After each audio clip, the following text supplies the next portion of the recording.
दुर्गा माता की जगमग जगमग हो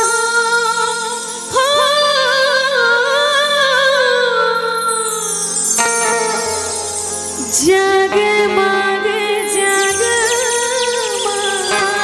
हो।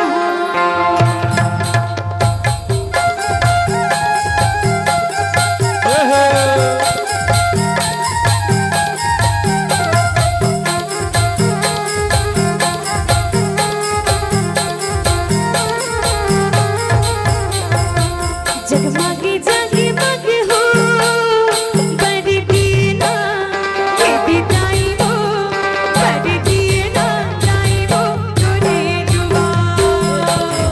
जगमग सभी मीठी मीठी ताली के साथ ये दिखाई वो बरदिया ना जाई वो तोरे दुआ बरदिया ना जाई वो तोरे दुआ। जगमग जगमग हो बरदी ना ये दिखाई वो बरदी ना जाई वो तोरे दुआ। जगमग हो बरदिया ना जाई वो बरदिया ना जाई वो तोरे दुआ बरदिया ना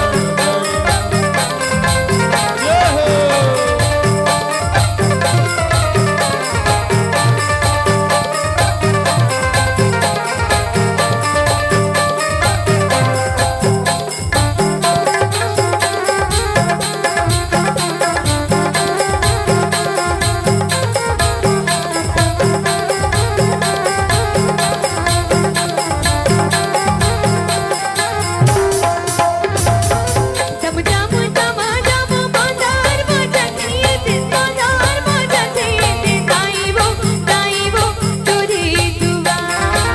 डम डम डम मांगर बजते दे मांगर बजते दे दाई वो तोरे दुआ। जीहा झूमर झूमर झूम नाचे वो ये दी परवा वो ये दी नाचे वो दाई वो तोरे दुआ।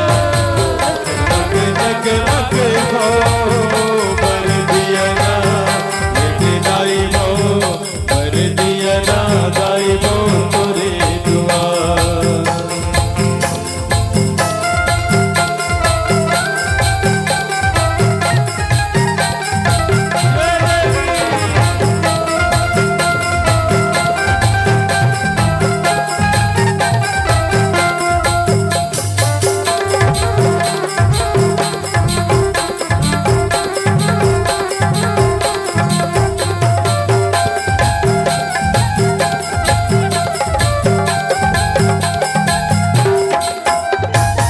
टिम टिम टिम टिम दिया बरते दिया बरते दाई वो तोरे दुआ।